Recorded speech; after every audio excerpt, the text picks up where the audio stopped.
அம்மா இல்ல அப்பனும் இல்ல ஆறுதல் சொல்ல ஆளில்ல ஆசைப்பட்ட வாழ்வும் ஒண்ணு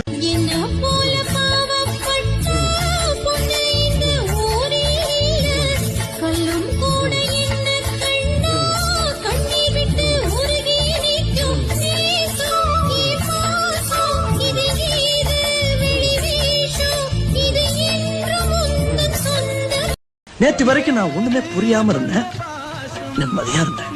இப்ப எது எது என்னன்னு யார் யாரு எப்படி எப்படின்னு தெரிஞ்சு போச்சு. பிரபலையும் கூடவே வந்துருச்சு.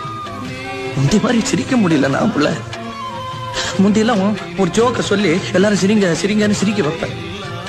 இப்ப ஊரே என்னை பார்த்து சிரிக்கும் போது நான் புள்ள என் வாழ்க்கை பாத்தீங்களா ஒரு பெரிய ஜோக் ஆயிடுச்சு. இது ஜோக்கு, அழக்கூடாது, சிரிக்கணும்.